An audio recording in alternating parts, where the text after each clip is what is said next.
The broadcast is now starting. All attendees are in listen-only mode.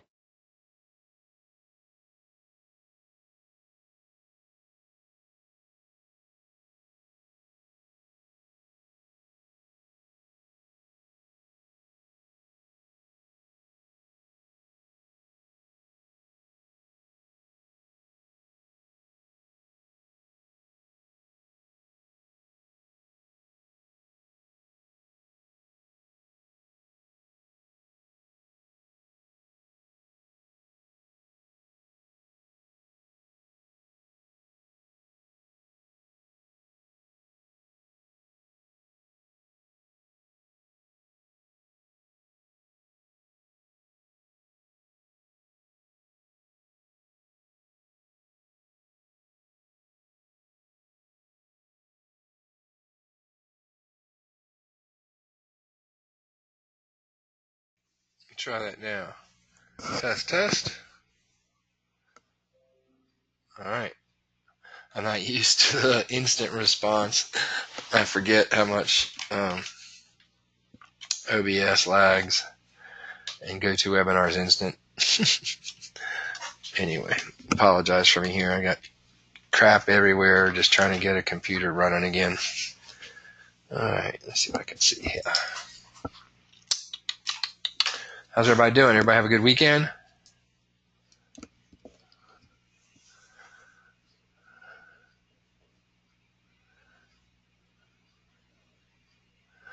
It started out great. Didn't end so good with the computer stuff and a few other things, but we'll get there.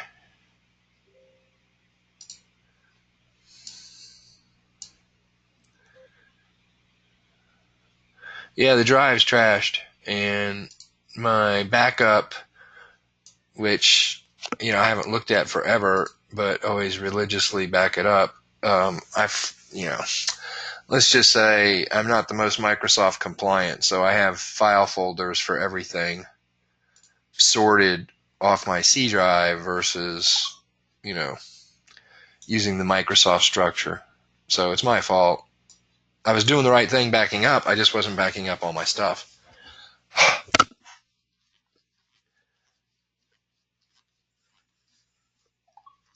And so, so the Geek Squad looked at it, and the first attempt was we thought it was the operating system, because the operating system is what crashed it. But let me try something here too. No, that ain't gonna work. So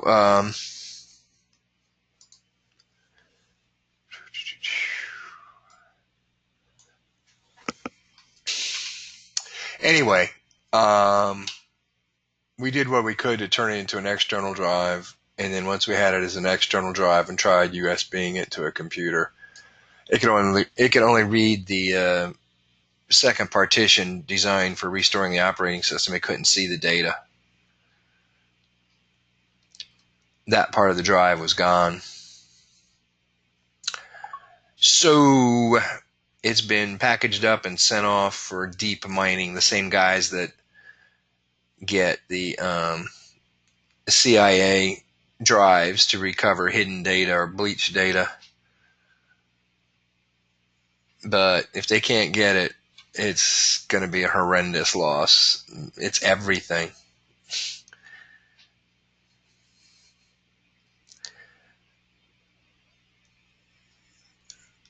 Yeah. So it'll take hundreds and hundreds and hundreds of hours to recover, if even that can be recovered. So anyway, let me try looking for one thing on another monitor here to see if I could find something to talk about the way I'd like to talk about it.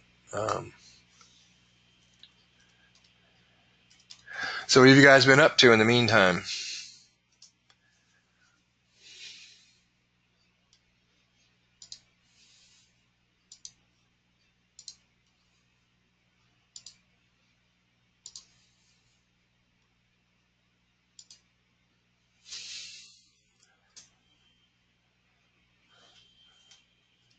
Any good?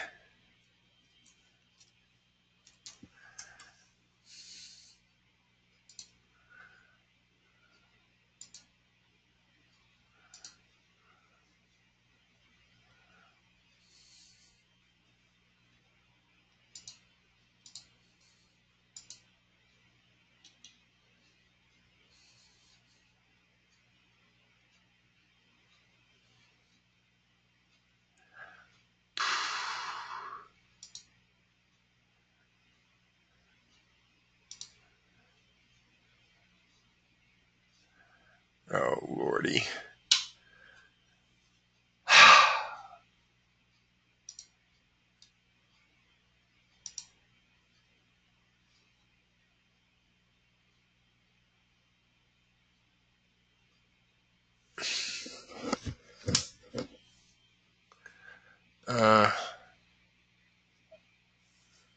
Yes, Chance does a great job.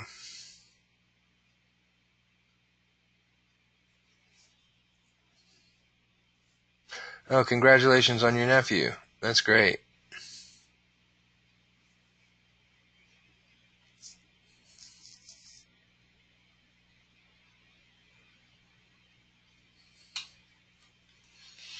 Yeah, that's great, Daniel. Good stuff.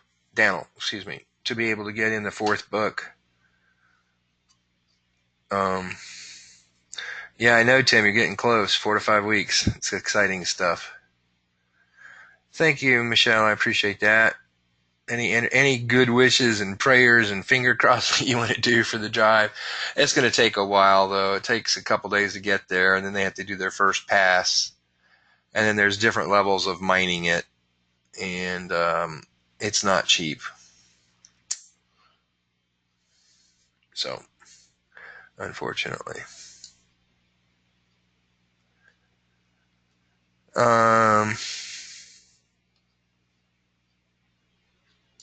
So I have a few questions about the scanner, which okay,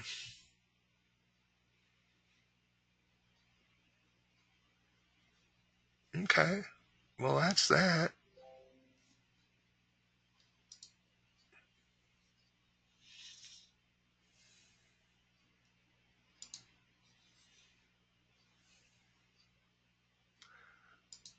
I'm trying to get a bigger time frame here.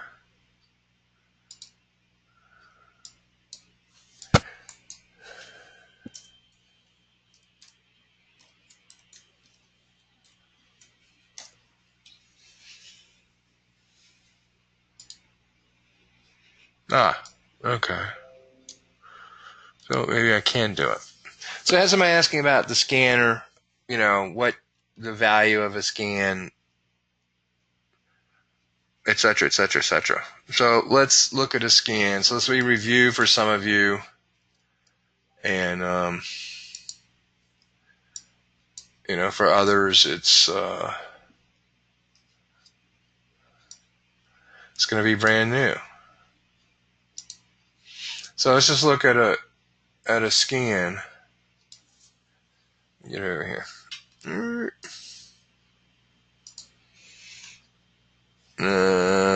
Hold on.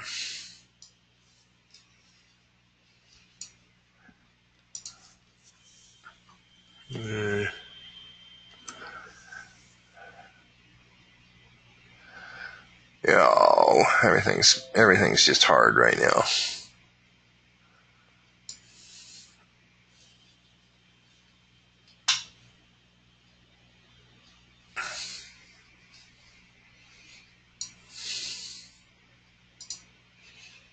Well,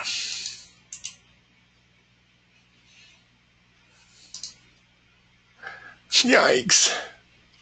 What have I done? All right, there it is. Let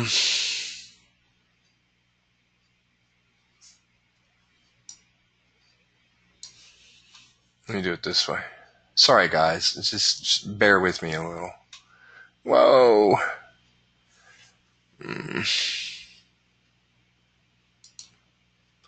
So I upgraded. Well, I didn't upgrade. I had to get a new ink to go because I'm on a different computer.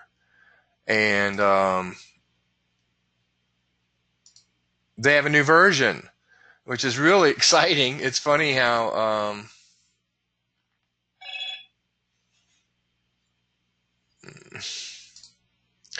it's totally funny how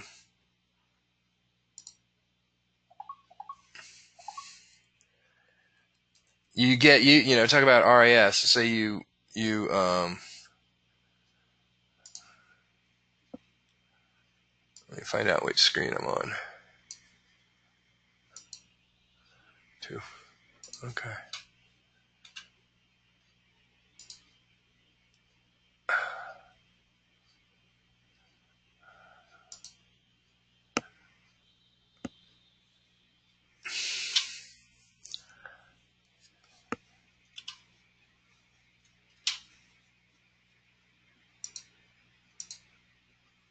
Well, I'll just cheat. I'm sorry. I'm not going to waste your time. I'm sorry. I'm having all sorts of technical difficulties because of what I'm doing. And I will just cheat a little. And that's okay. I'm allowed to do that.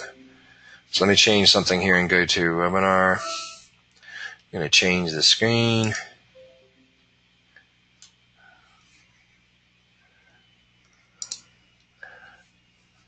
So you go black. Okay. So let's look at this way. So we have these things, harmonic scans. Now, the cool thing about a harmonic scan, they come in different shapes and sizes. And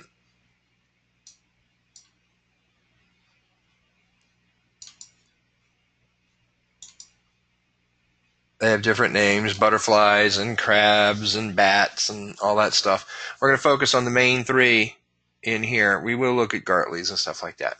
So essentially you have a scan. And the way the scans work is price moves in. And,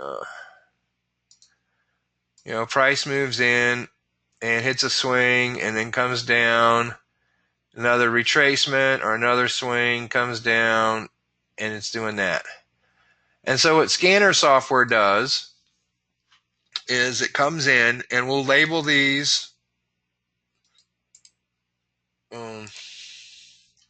X for origin, A for the first swing.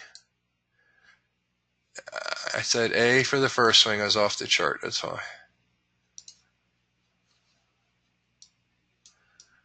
B, C, and D. And what scanning software does is it comes in, it's constantly looking at a swing, and it measures the distance for that first retracement of the swing. So, we're coming down, and then it measures that retracement. And so it has a little table that it looks up for XABs, which is that particular swing. And I'm just going to put pattern number 1, pattern number 2, and pattern number 3. And don't worry, there's more than that. There's deep bats and deep crabs and so whatever. And it says, okay, let's say that was exactly a 50% retracement. And says, well, for the XAB to be 50% retracement, it's either going to be a P1 or a P3. Okay. And then it goes down, and now it measures yet another move. So it measures the ABC.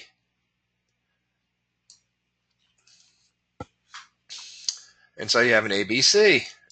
And maybe that's 88.6.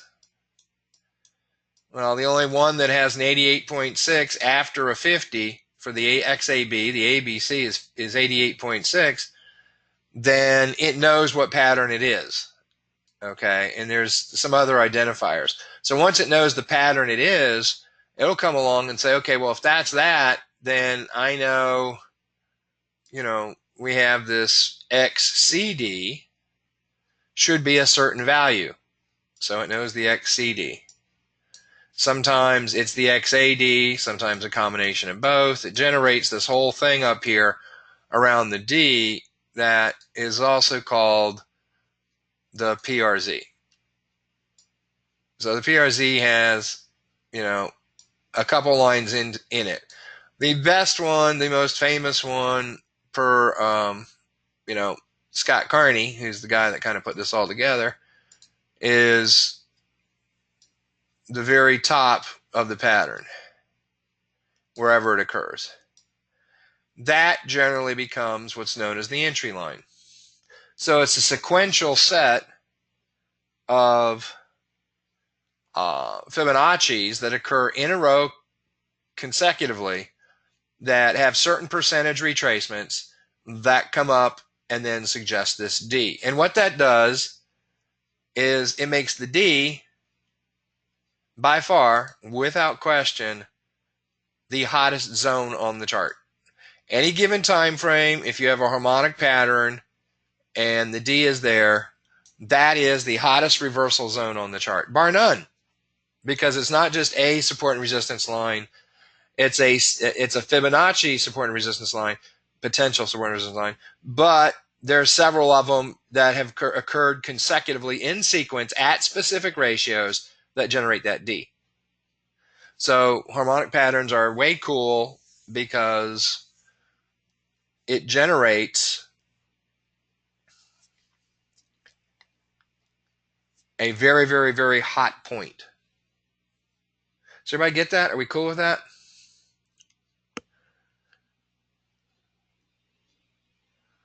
And so that hot point then, you can match up with several things. You can look for trend lines. You can look for pitchforks that occurred in front of it. Okay?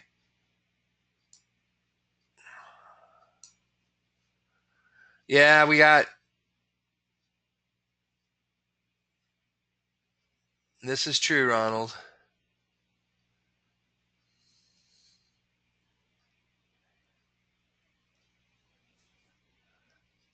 Well, I hope your wife feels better, Richard. I don't know if you're still listening. Okay. So the D is pretty good. Now, it's not guaranteed.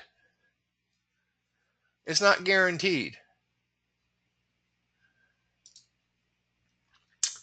So then, let's look at something else here. So I'm giving you a crunch course on the scan / why it's so powerful for what we do. Got to draw this the right direction.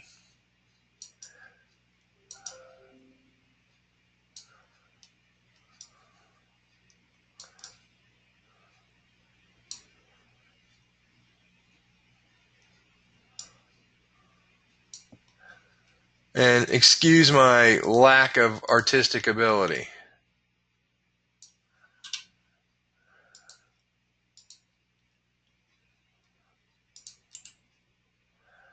Getting used to this new ink to go. I like it. And I'll tell you why I really like it.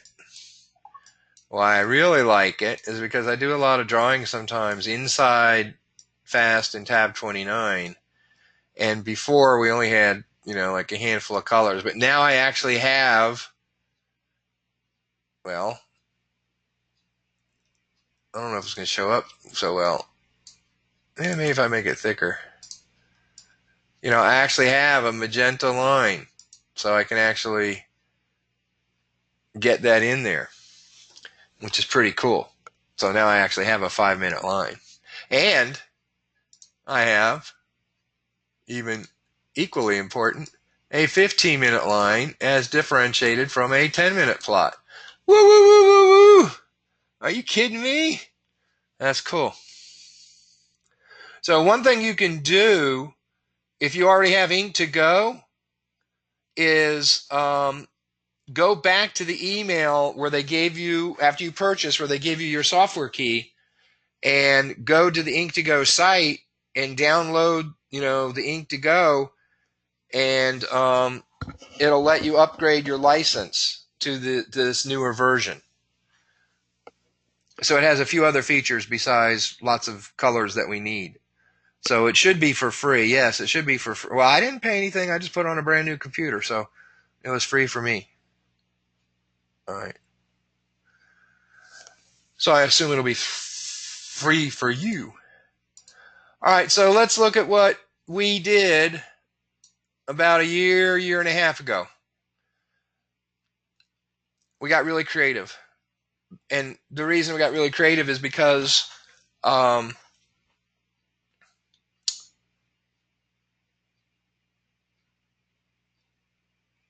was teaching pitchforks for 6-7 months, and as you know, it's not that they're hard, but it takes a volume, and people were getting frustrated. Which swing do I use? And we could get them past the get it pointed this way part, but they were confused on which swing, and blah blah blah blah blah.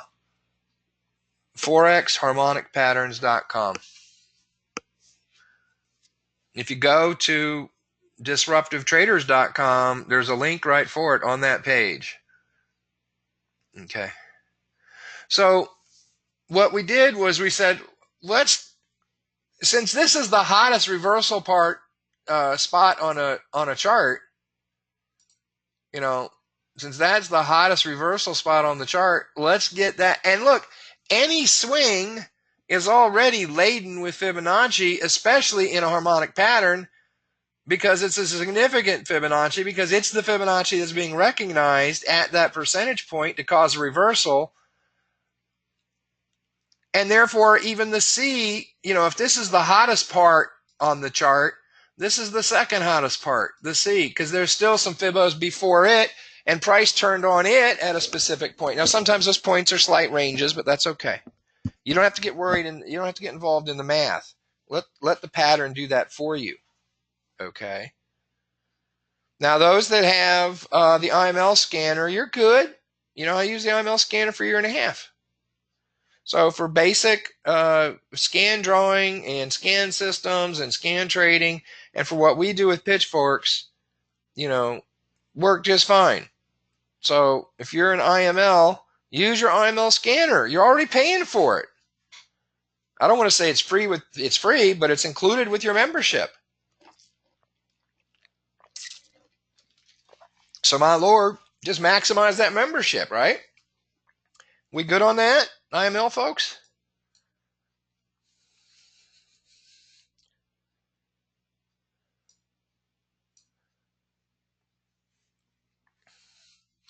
So, look, a little translation here and there, it's okay, from one scanner to the other, but let's look at the concepts. And look, we have a group here. We've got 24 admins, and our joy, our passion, our calling is to help people learn how to trade.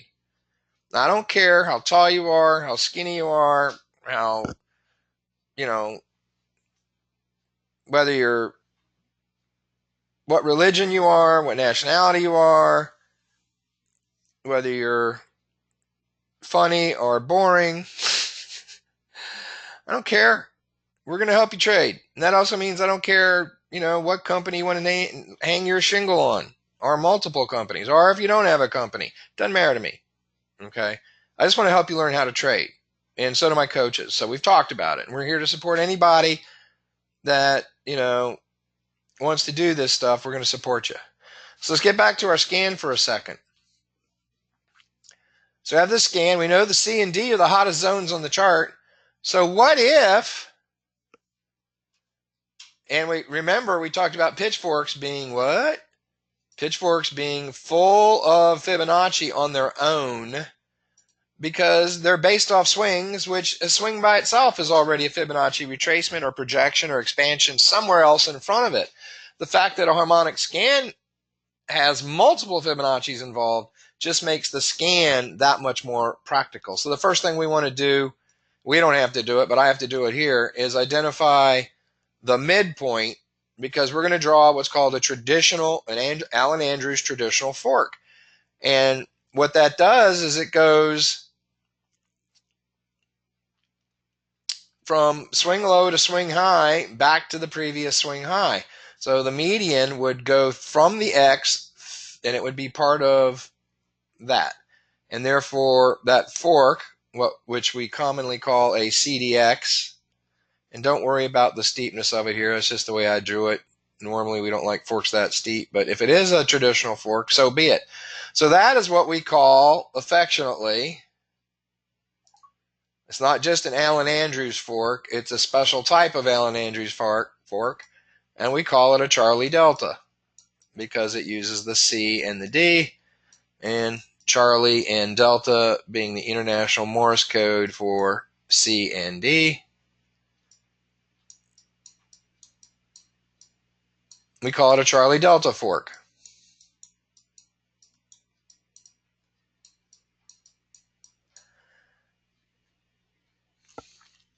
Now that's not all.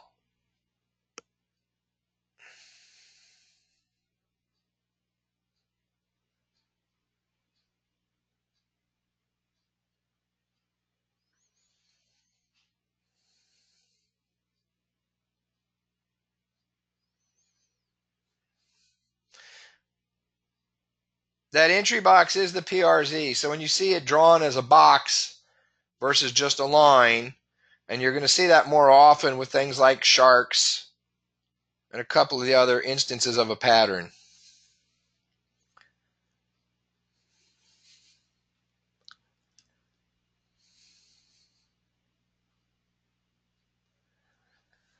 So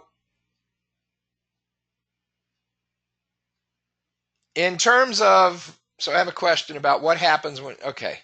So I have to explain about scanners, and I tried doing that a little in my post today at the Facebook group and also on Telegram.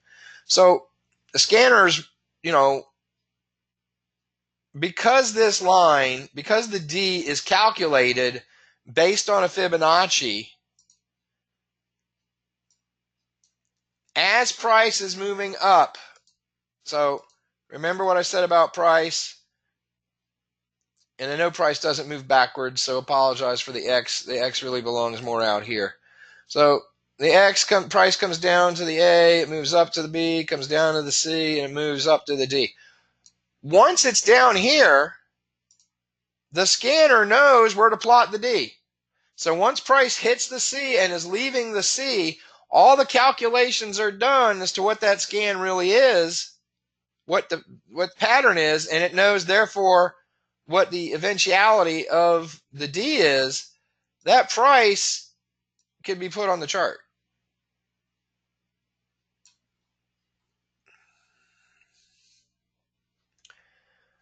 So, you know, just some nuances with the IML scanner. It doesn't like painting the scan until you're 91% of the way from C to D.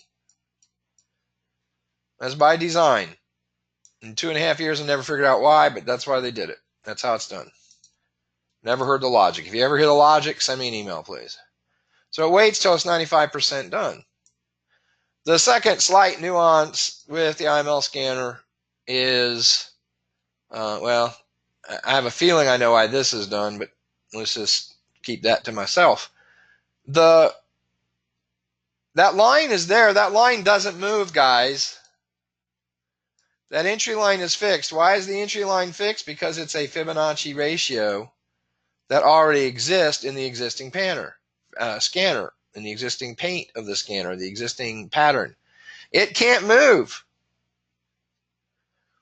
So what IML does is if the scan falls short and there's a reversal,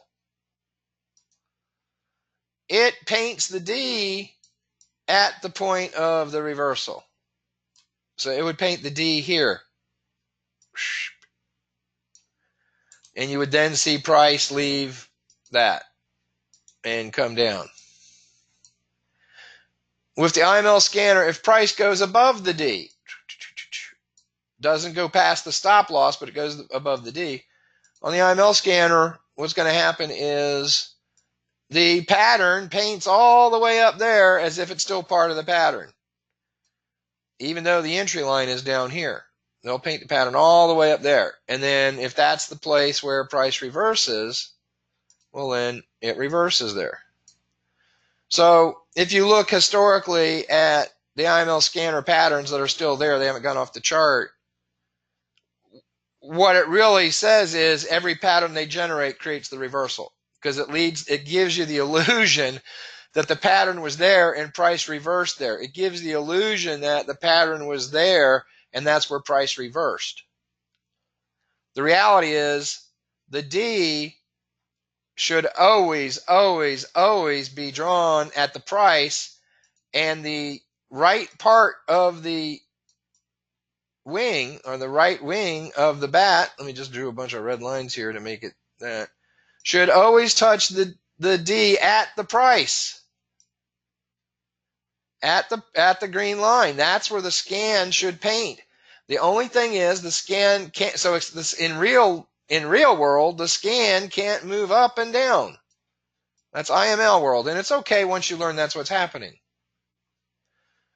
The scan, the point where the right wing touches the entry line will move eastbound because the scan is designed to be painted on the green line above the current price. So if current price was out here, the correct scan drawing, if I were to state with yellow, would have price, if that's where price is, right here,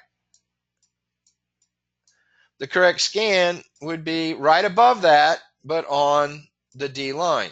That's where it should be. And so every time there's a candle close, this wing moves a little bit more to the right. Now IML does do that.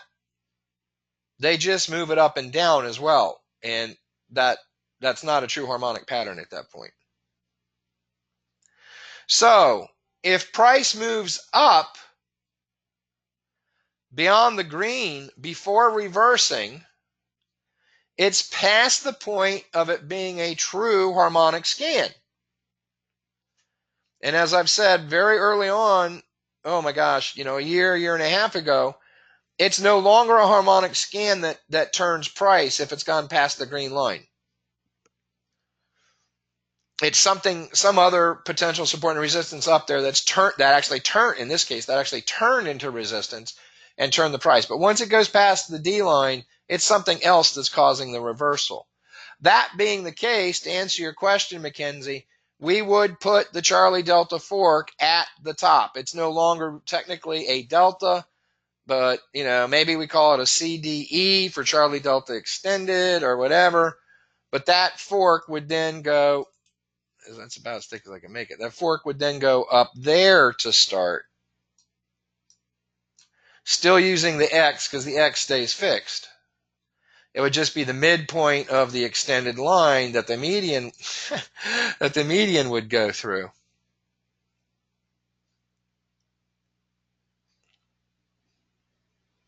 No, it doesn't negate the pitchfork because the pitchfork's based on swings. This is what's cool. That's the neat part because if the scan has failed, the fork is accurate. Let me say that again. The scan has failed, the fork is accurate.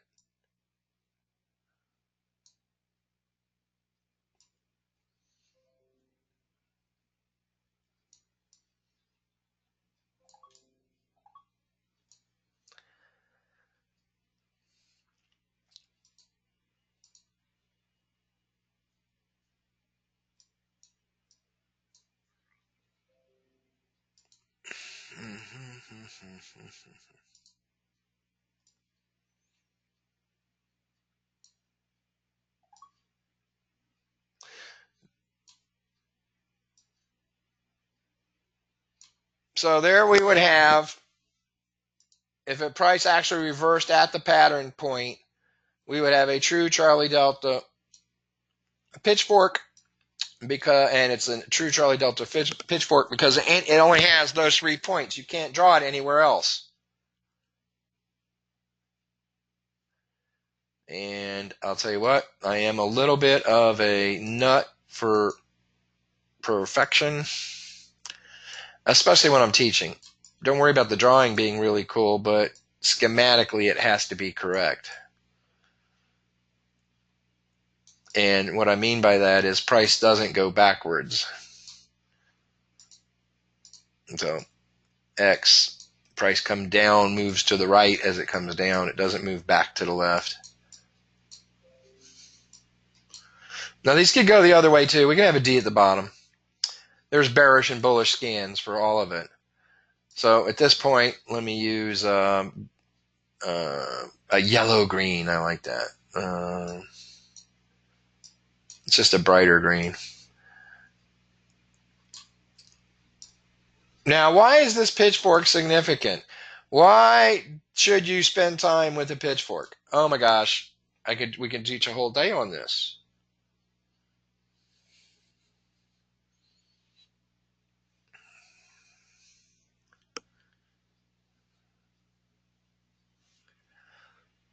You know, X to A has to be to the right of X.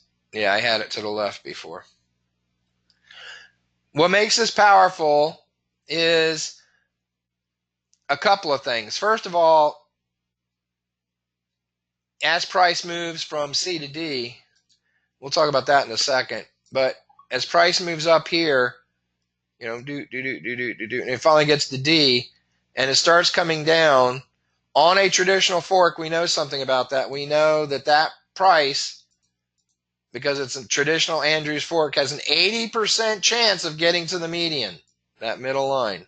80% chance. Those are damn good odds in forex trading. Now, we don't know when. Could be 2 candles and come down and hit it there. It could take 100 candles and come there, but it's still 80% from D to the median. Very often, in terms of Elliott wave, it likes to do a 2-wave, and then for that 2-wave to retest the upper parallel, which is why we like selling off downward moves from the top and buying off upward moves from the bottom.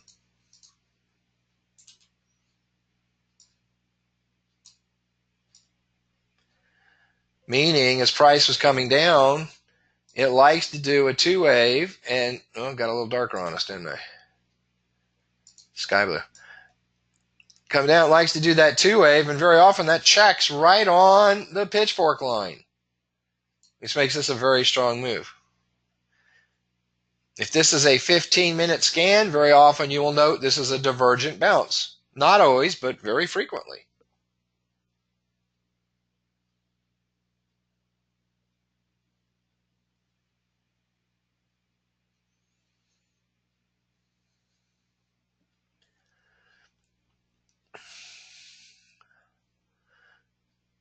Now, as long as price doesn't breach the fork and go that way, you still have an 80% chance of hitting to this median from the time you leave this point, even if it bounces.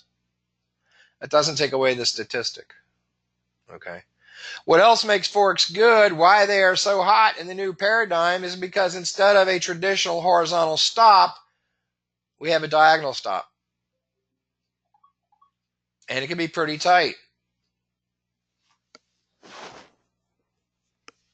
If I have an average 100 pip move from C to D, I could get by most of the time with a 5, 7, 10 pip stop loss at most. Generally 5 for taking yourself out manually. Okay, so it's very tight. Keeps you in the new paradigm. That's what's powerful. It keeps you in the new paradigm.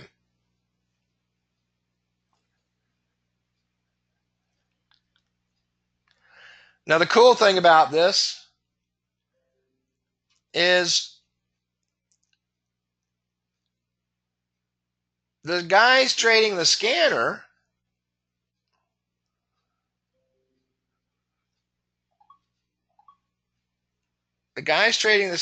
essentially get one trade. That is the move out of D. And guess what? We used to teach that, called quick fire. And there's all sorts of strategies now for that. Triple fire and, blah, blah, blah, blah, blah. Now, you can still take that if you're smart. We got away from it for a while because the D likes to slide. The reversal point, the D is going to stay in the same spot. So you got me talking from the IML scanner. The D stays in the same spot, but sometimes that swing likes to go higher than the entry line. We were just talking about that.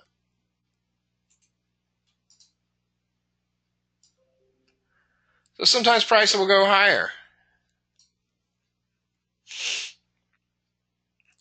If it goes really high and stops out, most of the time that scan is going to disappear pretty soon. If you extend your fork to include that new high, but still make it the C and the X, it is still a traditional fork. And that pattern goes away, and you typically will get 2 to 5 trades off that fork. Now, that's pretty sweet. I'm going to tell you, there's not many other places you're going to see this in the Forex, which is why we love Charlie Delta trading. You're not going to see that too many other places in the Forex or in any market where you have a particular setup and the setup fails, but you still get 2 to 5 trades because of that setup.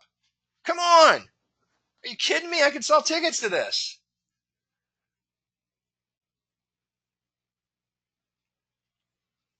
We like to get, I mean, to begin with, I don't, for a beginner with Charlie Delta, I wouldn't recommend anything less than about an 85 pip move. And there's some reasoning for that. So this is called Charlie Delta. So you get to have, now look at what we did here with the stop loss. And this is why some of you make mistakes. Some people are so gun shy that when they come down here, with price, here it is, 15 pips. They want to advance their stop, and sometimes they advance that stop so sharp that they're not giving this thing room to come back and retest the fork. They're not giving it room to come back and do the initial pullback on this impulsive move from an Elliott wave perspective, a wave 2. But don't get hung up on that if you don't get Elliott wave yet. They're not giving it a chance, so they get their, as this is going back this way, they get stopped out. They were up at 15, they get stopped out at 9. Well, look, don't cry. 5 pips a day, you're a millionaire in 2 years, right? We know that. www.tradingdisclaimers.com. Anytime I talk about money, you need to see the associated downside risk as well. www.tradingdisclaimers.com. Okay.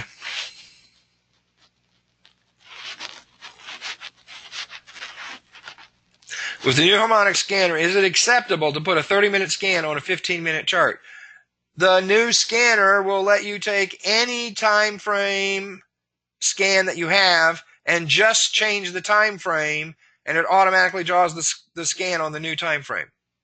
So if I have a 60-minute scan, I could drop it to a 15-minute chart, and it'll be right where it needs to be.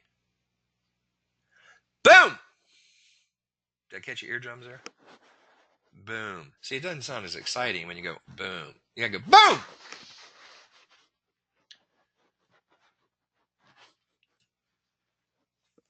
Yes. Now, some of you, without me saying, will understand what that really means. Some of you have been hanging around for a while. Okay. Yeah, anybody that was sleeping now awake? Well, I got some people. See, here's why I like GoToWebinar. Now I'm going to bust some of you on this. Here's why I like GoToWebinar over, let's say, OBS. On the attendance list that I can see, which you can't, I can see what you're doing. Not totally, but I can see if you've got something else open on top of and is active instead of GoToWebinar. So while I'm talking, if you get on your mailbox and you're mailing, I can tell. I can't tell that you're mailing. I can tell you're doing something else instead of watching what I'm showing. Look at all the gold triangles. Leave the attendance list. I remember a long time ago. I was a teenager. Well, maybe not. It was a ways back when they first came on with the, I don't know which version of lasers. Do I have any ex-state troopers in here or something? The instant on laser. And I remember reading this story about this state trooper in upstate New York, or it might have been Vermont. I think it might have been Vermont. And there was this mountain. And it wasn't like a steep mountain, but, it was a big hill, put it that way. And once people got off the flat of the land, they loved to just accelerate up that mountainside. And he would sit at the bottom at night and because all the people behind their radar detectors, he would aim his radar gun, up the hill and pull the trigger. And he said that hill would light up like it's Christmas. Everybody putting on their brakes. Oh, my God. So, yeah, so I can see when you're not paying attention. And some of you even have your volume down because you're on the phone. And so you don't even hear me saying this, Yeah, so I can tell when you're not paying attention. So when you ask a question later on, you know what I'm going to say? Watch the recording because you didn't watch while I was teaching. See, you're so busted. So busted. Including some of the people that wanted to see this session on scanners. Ooh! Ooh!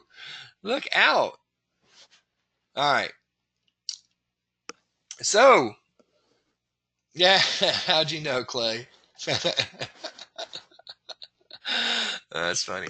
All right. So look, this is really cool. So they would get stopped out because they got too aggressive with their stop loss. It might have even been something I teach like a 40%, but this is where their whole 50,000 page PDF on how to trade comes out. I can't give you the whole 50,000 page up front. I'll give you, a couple dozen pages at a time.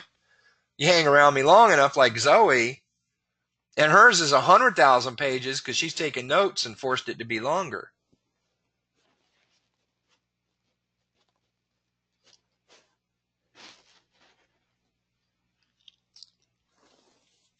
So,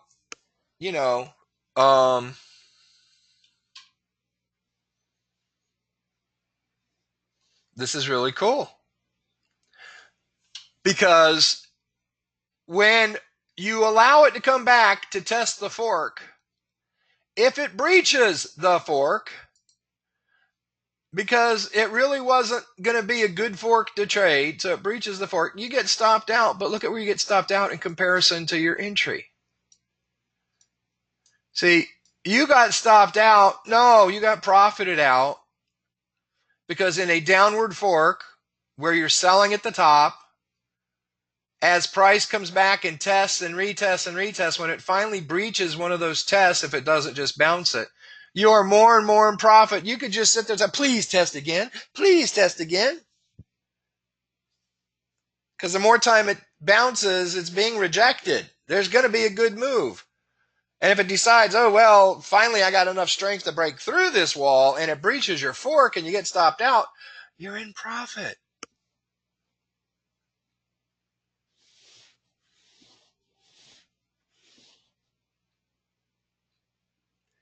Okay? You're in profit. So the power of the Charlie Delta is you are going to get 2 to 5 trades off this fork where the scanner traders get one, and sometimes it's only a few pips out of what's there. So that's the power of the Charlie Delta fork. Now, in the Charlie Delta suite, we also have another high percentage chart or high percentage fork that we get a decent amount of pips off of. And that, I'm just going to go there now. Instead of a Charlie Delta, we call it, well, we don't call it, it's got its own name because of what it is.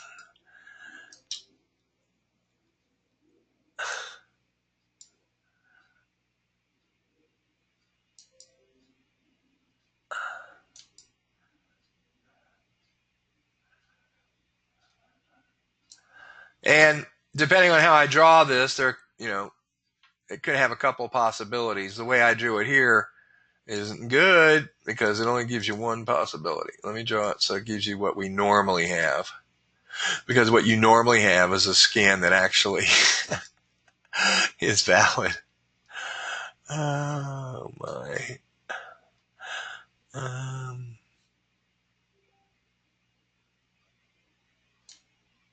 Yeah, leave it like that. So if you go back to remember how we label the scans, if it's a reversal, that makes that the D. That's the C. That's the B. That's got to be X, and this is A. So price moves X, A, B, B, C, C, D. So you know the Charlie Delta. You know the Charlie Delta is formed off the D, the C, and the median goes back to X. Pretty simple. You're going to get a third grader to do that.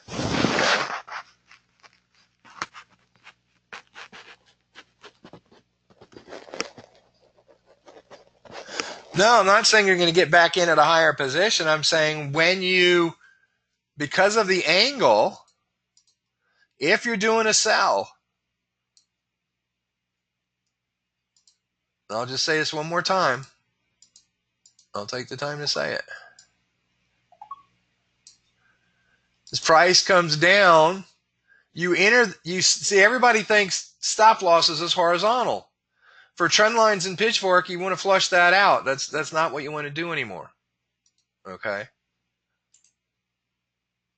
So as price comes down, where do you normally do in your trading? You have a stop loss. For us, again, it's pretty tight. Right there is the only place our stop loss and that you use horizontally and that you use diagonally are the same. You don't keep that stop loss as price comes down here, because why? The only thing you're worried about at this point is if it's going to breach the fork.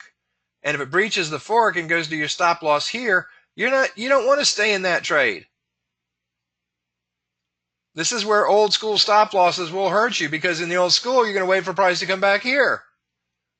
And, the question is, why do you want to give up that much more loss? Let me draw it, something that'll show up. Why do you want to give up that much more loss? Get out here versus up here. So what happens is if you entered there and price comes back and breaches the fork and takes you out here, notice this is a lower point. So price drifted in your favor when it comes back to test the fork and then stops you out. What if it doesn't breach the fork there, but it bounces and it comes down a little further, and now it decides to test it again and it does breach it? Once again, this is what here? It's a 5 pip stop loss from the fork, not from your price point, from the fork. But even so, if you get taken out there because it finally breaches the fork and hits your stop loss, there you are. Those are all profit pips. Profit.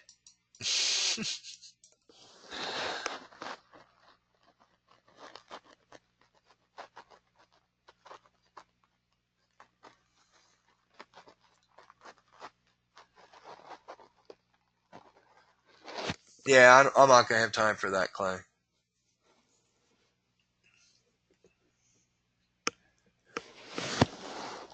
Not tonight.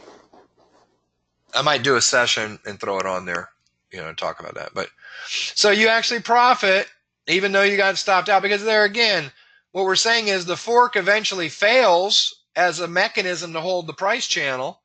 It fails, but because you're using a smart technology for your stop loss, no calculations. I don't need 40% of this. I don't need 10 pips plus that. I don't need to trail this or that. It's always 5 pips outside your fork. If you're in a standard fork that's about 85 pips and you got, blah, blah, blah, blah, blah.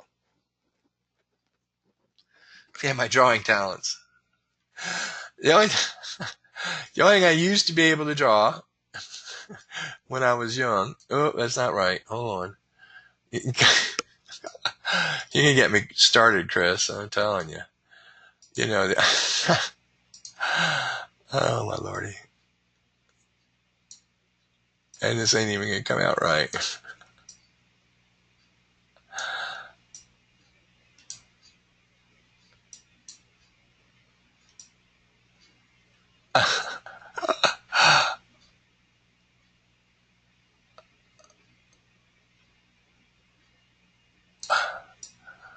Oh, lordy, and there you go. Screw it up, I'm telling you. I'm trying to draw with a mouse. Don't talk to me about a stylus. I can't use it with my wireless mouse.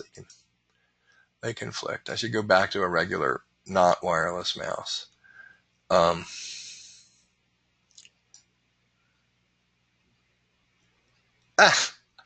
can't even. Oh, my lordy. I'm having too much fun. Let me come down from the top, maybe. I don't know. It's been so long, I don't remember how I used to draw it. But anyway, I used to draw a pretty good Fred Flintstone. Yeah, anyway. Oh, my Lord. Okay.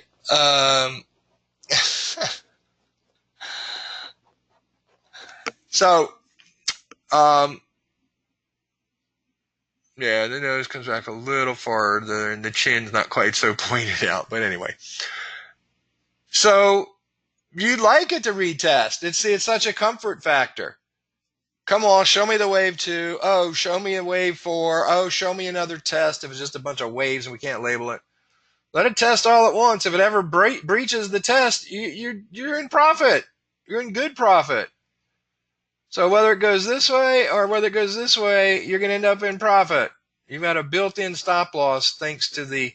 Now, this works on traditional forks, on the CDX, because the fork is already validated the time you draw it. You don't need to prove the fork with multiple hits like you do a trend line. That is something very, very powerful. Somebody mentioned it. I think Clay mentioned it, and I didn't repeat it. And that is, once you have lines on your chart, and I'm going to make these dark because I'll use that violet. Well, maybe I'll use something not quite so dark. Light brown. I never had a light brown before either. Yeah, that'll work.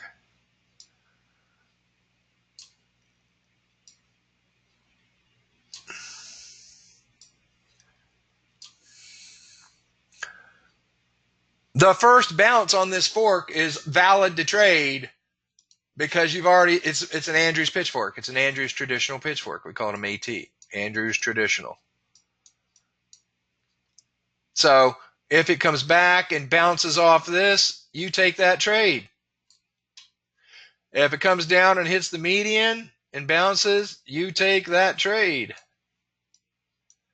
Any bounce on this thing.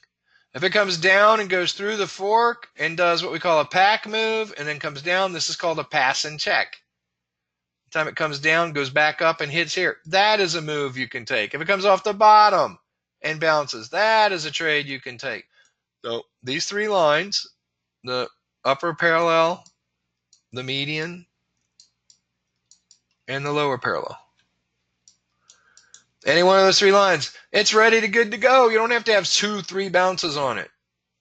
All right. We all good with that? Yes, we are, Steve.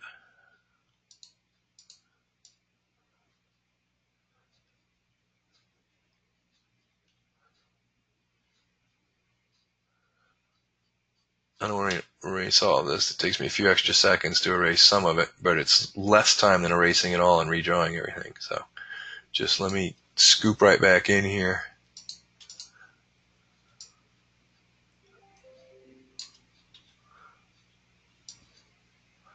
So that is our Charlie Delta, and you can call it X, but we don't really want to do a lot of not X's. Matter of fact, I think the only student I've seen draw a non-X and try and make it work here recently was Michelle. And she's already left. I think she had to go do something with her kids. So, CDX. Fred says, dabba dabba do your CDX. Okay. Yabba dabba do, CDX. All right, so we have one other, and that's the X-ray alpha. Now, there's only 2 X-ray alphas you can draw in Charlie Delta trading. And pretty much early on, you'll know which one it is. Sometimes you don't. So I'm going to use red for this. In the X-ray alpha, we have 2 conditions. In a downward move like this, we only have 2 conditions you have to worry about. The first is making the top of your fork touch the D. The second is making the bottom of your fork touch the C. Now these are best fit, meaning they're not Andrews pitchforks. So what that looks like then is, if I were to do this one in red where it touches the D, so give me a check there, that would look like this. Come off the A, it's going to be parallel to that. And then it's going to be 50% of that, down that way. So that would be your X-ray alpha with your touch on D. You may also choose the X-ray alpha with the touch on C, where the bottom touches the C. And that would be this. So there's my bottom touch on C. My parallel here cuts down to be parallel with that.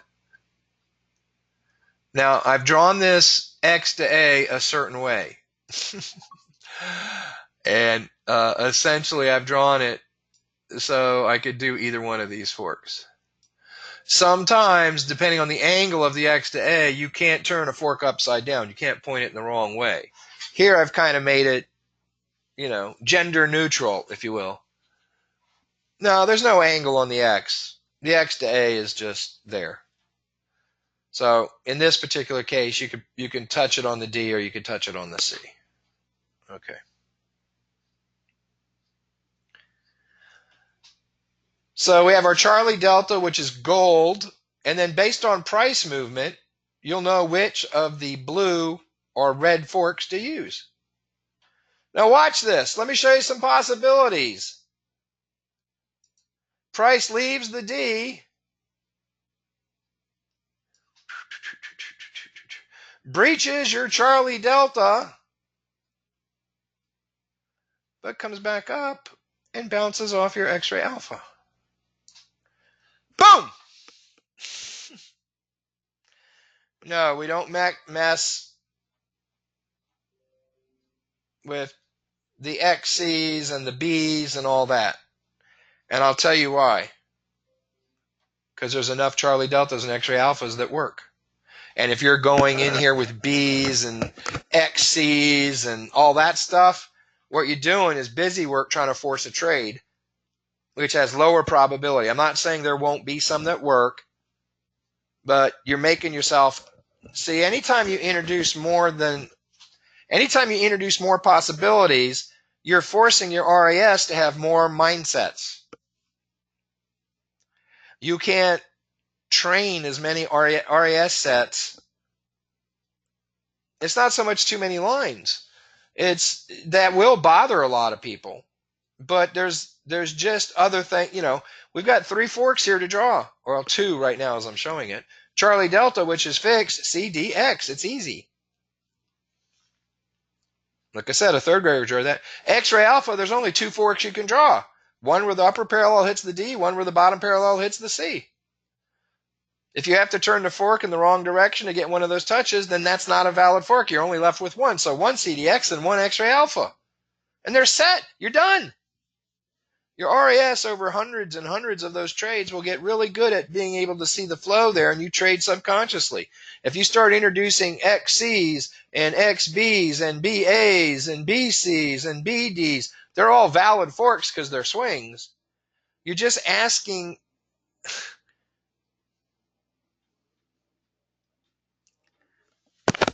Okay, women, turn your earphones, take your headsets off, think about something else. Guys, listen close. Okay, if you've ever taken your girlfriend or wife, or your wife and girlfriend, if you're brave, out to dinner, and you go to a restaurant that has like 5 things on the menu, notice how they don't have that much hard of a time figuring out what to order. But if you go to a restaurant that has like a 5-page menu, honey, I don't know what to get. Half hour later, the waiter comes by. Need a few more minutes? Yes, please. Right? So guys, you know what I'm talking about here.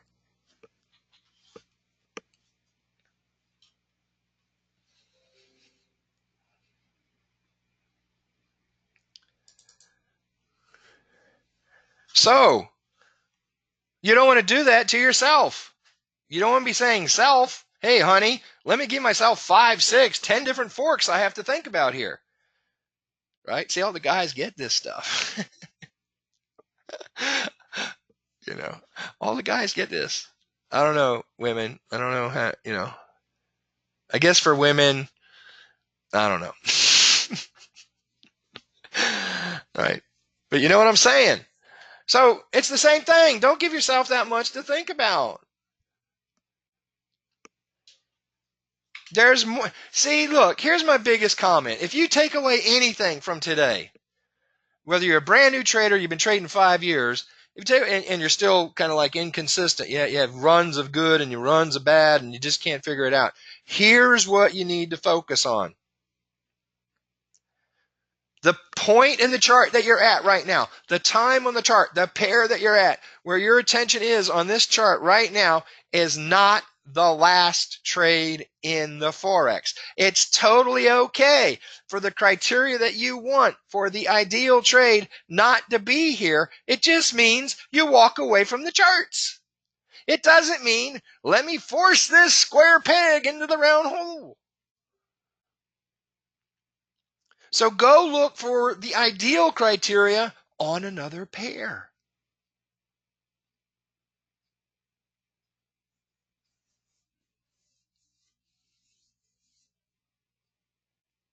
If you've been around me long enough, you know I have a little saying, and I don't say it out of arrogance. If you've been around me, you know why I say this. And I say, the only trades I take are the ones I'm going to win. And that's because I have select criteria and I don't have FOMO. I don't have desperation. I don't view this as the last trade in the Forex, so gosh dang it, I better get some friggin' pips out of it.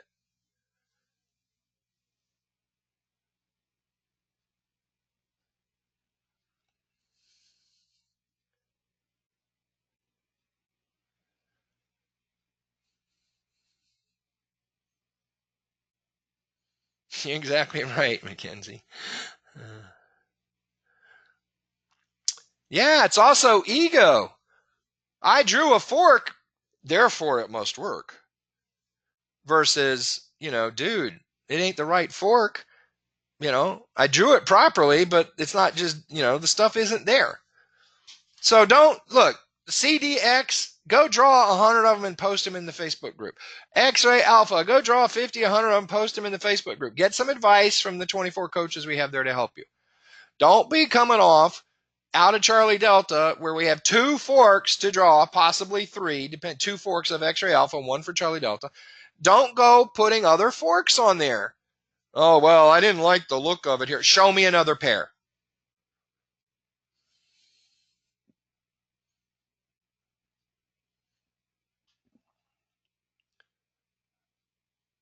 Yeah, yeah. I know I got a big international audience, and so for you, football is soccer. Football, right? For the U.S., Canadians, we play soccer too, but, we have football. Australian, I don't know, that ain't football that y'all play. But anyway, in specialized football, and this is true for basketball. I don't know soccer that well. I played some in college, intramurals, and, I don't remember that far back. But let's say football.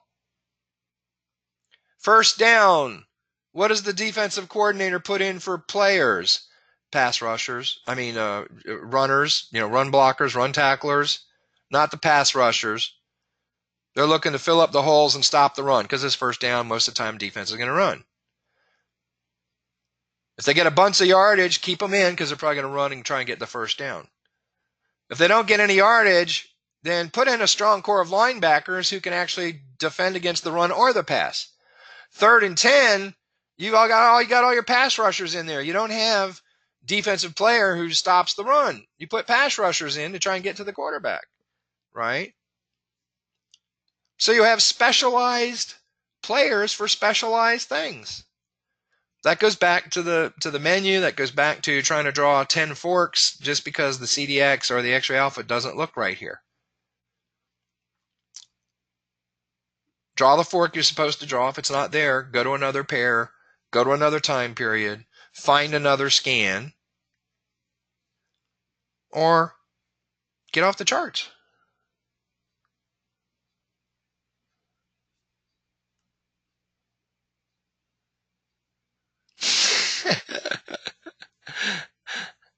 Now it's dare to visit. Yeah, we know that all the time. Well, the CD move, it depends on which scanner you're on. So, the CD move, for those of you who are with me on tab 29 a couple weeks ago, Clay did a session and showed some stuff. But the backbone of what he was talking about is find a strong impulsive move. So the CD move is typically rather impulsive. It's going to be the fewest in all of those swings. It's typically going to be the fewest number of candles in the most vertical lane, steep channel going from C to D. It's typically a very impulsive move. Impulsive moves have their pullbacks. Now, tonight, all I've talked about is Charlie Delta. We talked about the scan. We talked about pitchforks. So next week, we'll get on Wednesday, we'll get on charts, and we'll look at live charts, we'll look at live scans, and we'll look and validate some of that CD move stuff, and we'll have fast on it.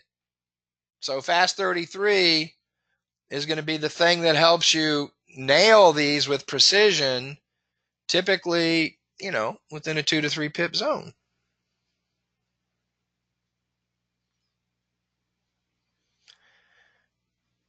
Tab 29 is a serious upgrade for serious traders.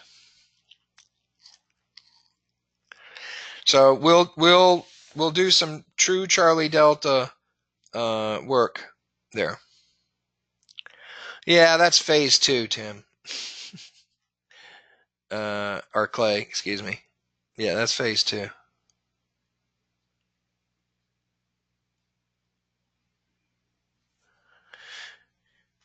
I'm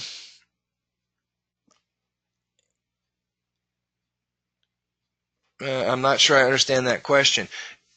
If we put X-ray alpha fork using the AC without the scan painted. No, okay, here's the thing. Okay, I gotcha. So here's the thing. So we first, we wanted to stay 15-minute because pips were tighter. We can have closer stops. So time moves on, and quickfire comes out. Now I know there's a bunch of people who are credited with the origins of it in some way, but as far as most of us know, where it was brought to my attention was through Michael Martin. Okay, and Michael's kind of a hidden trader. He doesn't really boast about his trading, but he's been trading quite a while. And Michael and I talk from time to time about trading. Not often. It's not like we're on the phone every week, but 3 or 4 times a year, we're exchanging ideas and thoughts. And did you see this? Have you done that? And so, I had heard he was doing quickfire, and so I said, hey, Michael, show me quickfire. So he showed it to me, and we started trading quickfire as a way to take advantage of the harmonic scanner. Quickfire is all about catching the D of the scan, the best it can be caught. Okay, so the reality is that D moves. And so I'd bring my pitchfork stuff from way back, and I said, look, let's just make this easy to draw. Let's use a CDX. Let's just put a traditional right on the fork. And anybody could draw it. You don't have to be a wizard at pitchforks. There I am again. Pitchforks. Gosh darn, I'm going to rename them. I was going to call them tridents. Now I think I'm just going to call them fishporks. Fishporks. It's all your fault, Mackenzie. Every time you correct me, Mackenzie finds all the mistakes when I teach. Laura used to do that too. And she'd message me and say, "Oop, you did that wrong. Oops, you did that upside down. Oops." Mackenzie says, "What was that show with Urkel, right? Did I do that?" That's Mackenzie. Did I do that? Family Matters. There you go. Thank you. Okay, so quickfire and some of these other strategies, triple fire, that's being taught now and whatever else, they're all trying to catch the D. And the D slides. And so sometimes if it slides on you and you're brand new and it stops you out, you go, I got stopped out. I thought it was supposed to be quickfire. I thought it was quick profit. So, And so I said, we got to have something more reliable. Manual. Not that, yeah. So we want to have something more reliable and more trades. So when you're drawing Charlie Delta, You want the D to have settled and moved and price move away from it. What does that mean? It means you're not trading the D. Now with fast, you can. But just in terms of Charlie Delta trading, we're not interested in the D. We're interested in the D being fixed, or that swing being fixed, so I can draw a traditional fork from C to D to X. So I don't care if it hits and goes perfectly 20 pips in my direction. We're not taking that trade as a Charlie Delta trader. We might take it if we're just trading the scan with fast. But in terms of Charlie Delta, we don't have to. It's not like we missed something because we didn't get that trade. Because we're going to get 2 to 5 trades off the forks based on that scan.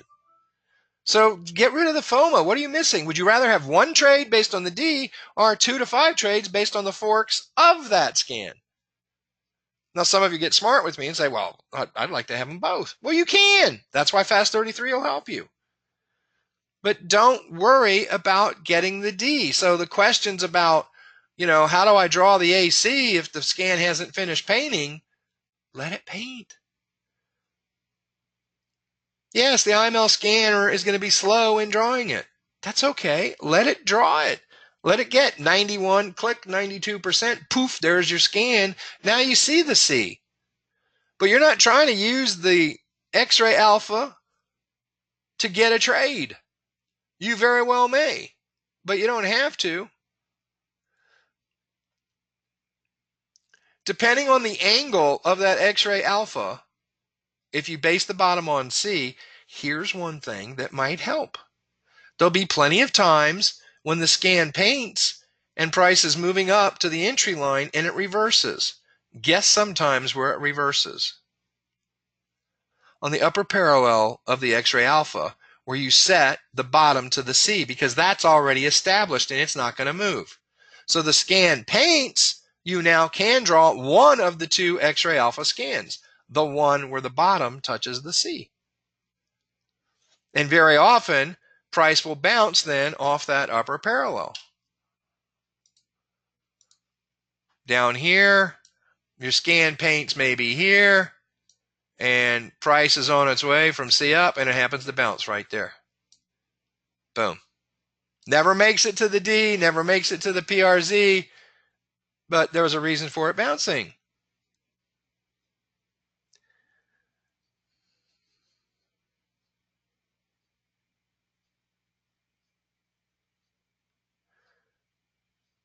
Oh yeah, we can draw BS forks. That means before the scan, but that's down the road. So I can't do all of Charlie Delta, which is about 4 hours of teaching. I can't do that all in an hour. So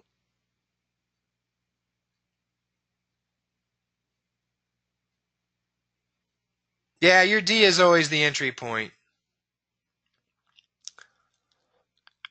Because in IML, it moves the D.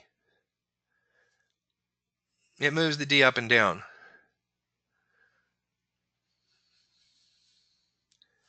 Yeah, that's okay, Darren. So we don't care about the D, okay?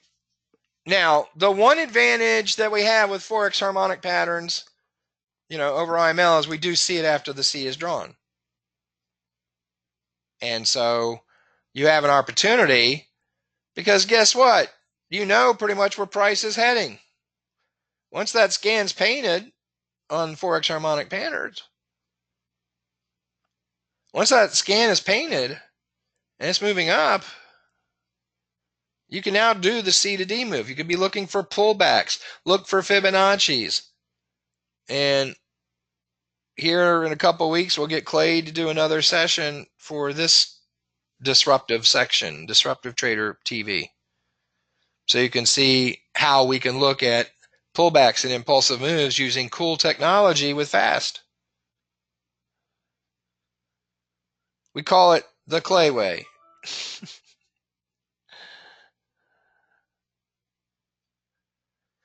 Hey, it's the Clay way. Hey, what do you say? Today, we're going to use the Clay way. Let's get it in there. So, that's just taking some advanced technology and again, stacking it into something. But you don't want to make it confusing. You don't want to try 57 different variants of it. You want to just take it as it is and use it because it's good. Yes, it's for those of you who have the 50,000 page documents on page 48,897, second paragraph. A clayway.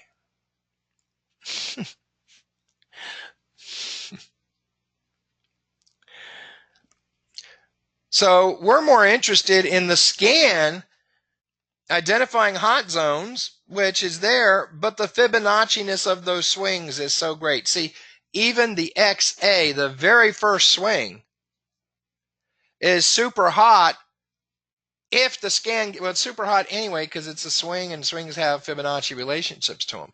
But, in other words, there's something in the X that results in A. It could be a projection. It could be a retracement. But A is the result of a Fibonacci of some sort in front of it.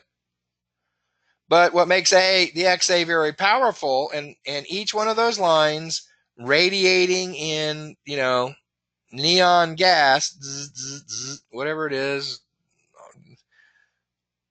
argon, I don't know what's inside the old neon signs that actually fires up.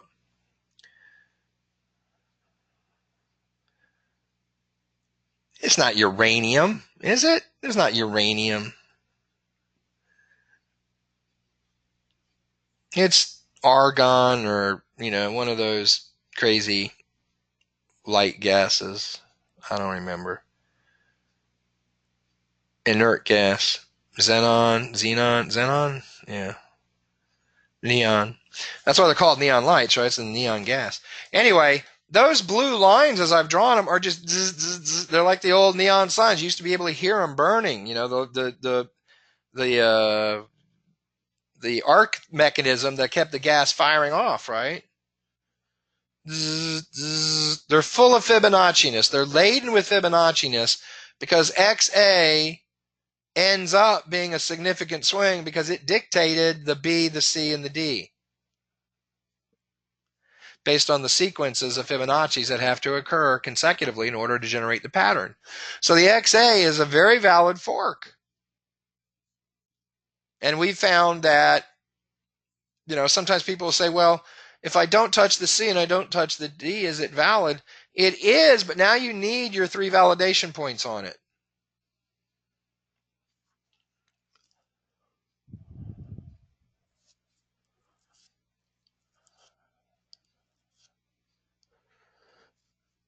If I have it as an XA or an XD, I'm taking a bounce. And now, see, we have more confirmation with fast. I would take it historically. Of course, I always had tab 29. You guys just didn't know that.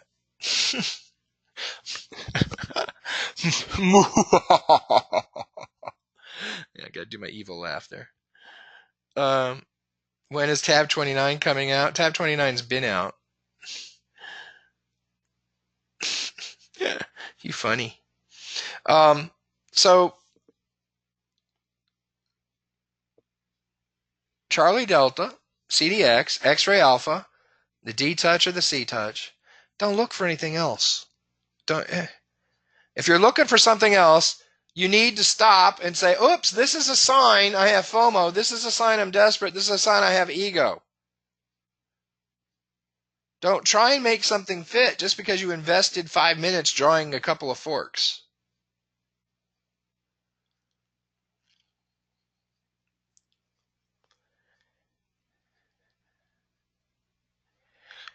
And be patient.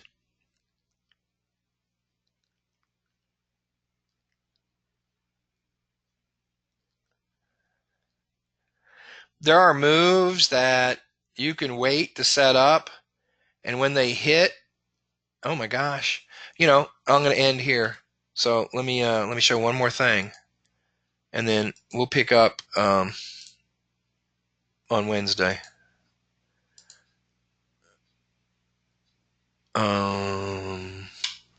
What do I do? Okay, hold on. I got to change the screens. I'm just going to change the screens versus moving stuff around.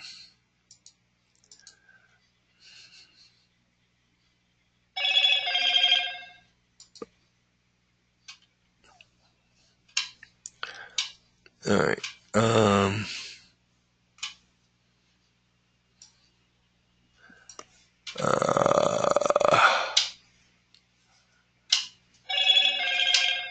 Yeah.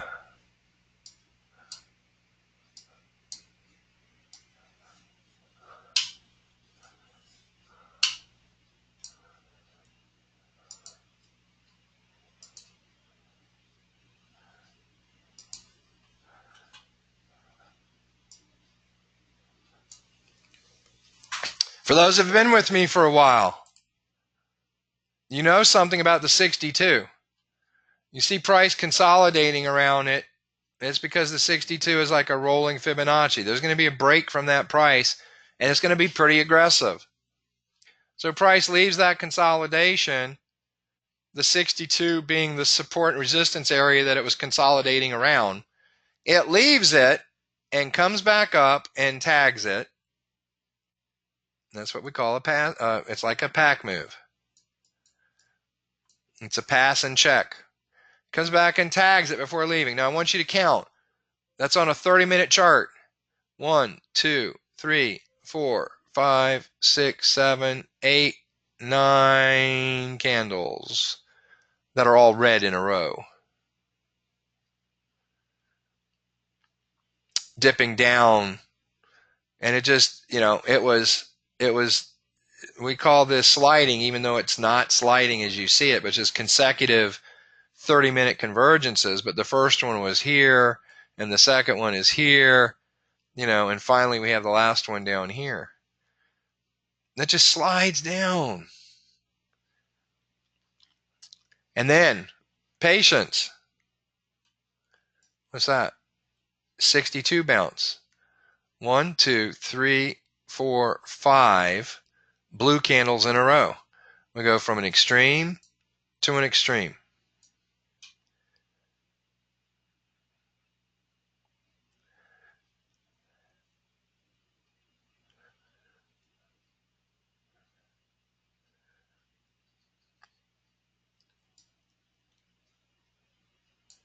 $10-pip grid. 10, 20, 30. 35, pay the dealer a couple to get in. Depends on exactly where you get out. You might have got 25 or 30 pips just in that bounce. 62, very powerful, right? This bounce here, same thing. 10-pip grids. 10, 20, 30, 40. Let's say it hit and you pulled back up, so you lost that. Let's say it took you a couple pips to get in, so you didn't get all of that one. We got 10, 20, 30, 40 pips. Easy. Close to 50, but again, get in, pay the dealer, get out, blah, blah, blah. You don't need to catch them often, but when they hit, they're really cool. Yes, go to Scans, Forks, and Fibos and watch the Fibonacci Masterclass. Scans, Forks, Fibos, and the video archive under the Files tab. There's a bunch of movies, videos there.